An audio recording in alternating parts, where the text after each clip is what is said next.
At what point do we say no to the trust approach?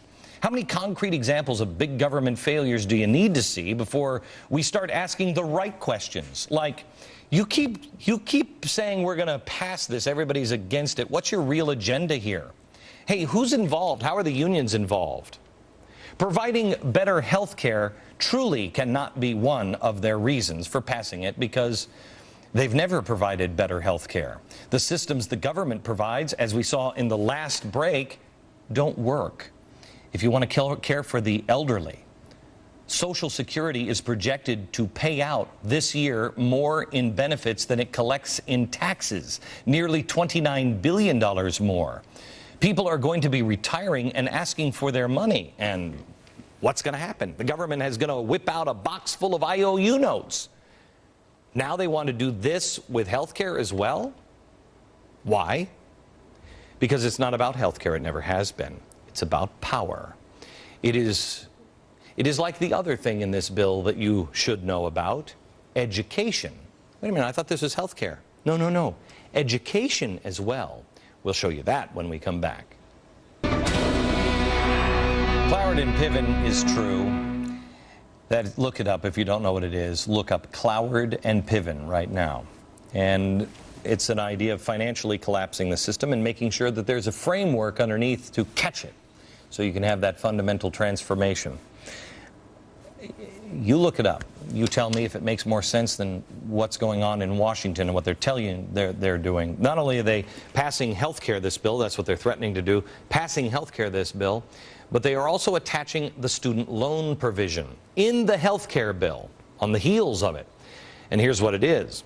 The government is going to take all of the loans. No more private commercial student lenders. No. Only the government will be left to lend directly to students. Let's not even talk about the financial debacle this thing is going to be. Let's just go here. Why would you want to do that? Control. They control who gets the money. What student?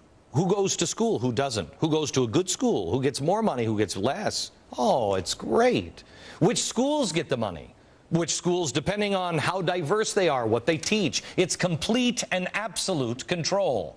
Big government programs are about control, and they also never work. At least now a half-dozen states are considering freezing tax refunds and sending you an IOU as a way to offset cash flow problems. You got to be kidding me. Can you imagine doing that to them? This weekend, our government went in and raided a car wash over, count them, 4 cents. 4. But when they owe you $4, $400, $400,000, they now can tell you, sorry, we don't have the money at this time. It's time that we, the people, demand the government start making sense and live by their own damn rules. They are not kings. They are Americans. They are part of we, the people. They go there and they're supposed to come back. It is time that you have a candlelight vigil. You peacefully assemble in front of your congressman's local doors. You go to his office locally. Not to Washington. You gather your friends, and you stand there, you sleep there. You make sure the press covers a peaceful assembly of people saying, we will remember your name till the end of time, sir. We as Americans may have been asleep for a while. We may not have educated ourselves because we trusted people. We may even have been greedy in the past because we bought into the you can have it all idea because it made our life easier. We're tired.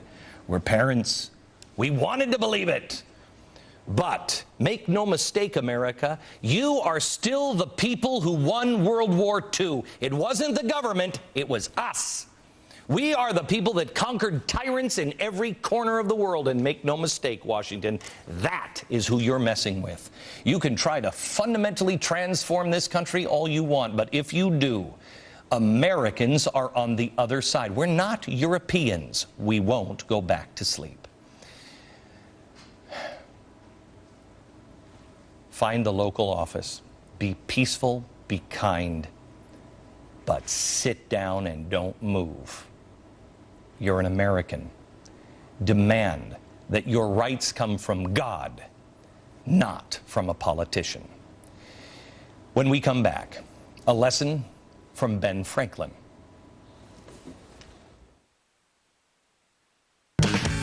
Have you ever wanted to ask Glenn a question? If you could, what would it be? Does he dream about George Washington? I'm waiting for George Washington to appear. When does he even get a chance to catch some Z's? I'm tired. I'm tired. Do he and Van Jones really love each other? Mr. Glenn Beck, I see you and I love you, brother. You are my brother and I love you. Van, you're always right here, baby. This Friday, America gets to ask Glenn anything. Send in your questions now to askglennanything@gmail.com in an email or short video message. You may just have it answered. On the other hand, you could end up even more confused.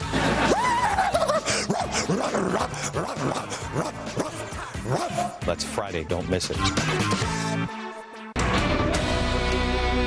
Tomorrow night here in New York at the Nokia Theater in Times Square, I'm doing a program. You can see it on the Insider at glennbeck.com. I'm doing a show called The Future of History, because we've got to learn history to be able to face our future. Right now, you're being asked to have faith in the government. You'll have hope because you'll have faith in the government providing charity, being charitable. Wow. Wow, that's a different America. Know that. In everything that they're doing, you have to have hope and faith that they will be charitable. When we first started our country, there was a real outcry. Wait a minute, whose religion? Because we were a religious nation, but we had the separation of church and state. Well, Ben Franklin was asked, well, how do you define religion? Because he said there was an American religion. How do you define that? He wrote a letter to the president of Yale. It was in 1790. This is the American religion according to Ben Franklin. He said, "It is my creed. I believe in one God, the creator of the universe, that governs it by his providence, that he ought to be worshipped, and that the most acceptable service we render to him is in doing good to his other children, that the soul of man is immortal and will be treated with justice in another life, respecting its conduct in this." So what did he mean by that? He meant that there is a God. We have faith. And the best way to serve and worship God is to have compassion and to act like God would have us act. Be good to each other. Help each other out.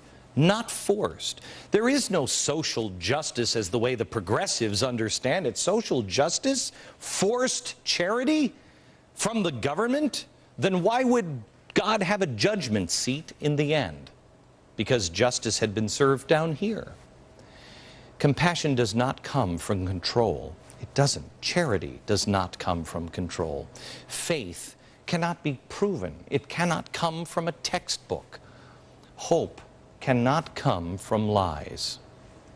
Faith, hope, and charity. It is the answer to our problem. And that answer starts and ends with you. We'll be right back.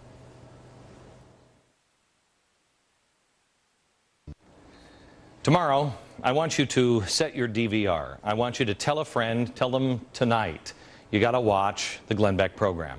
Tomorrow, you're going to learn more about faith, the faith of our founders, and the role that this played in America.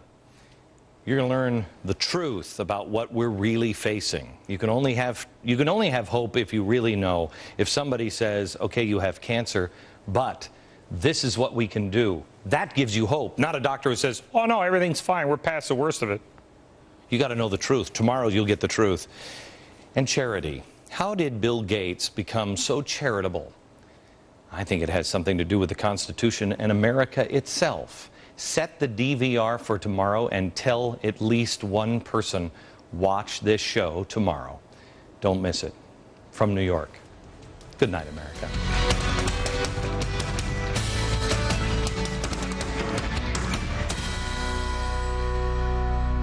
Unable to stop the process, minority Republicans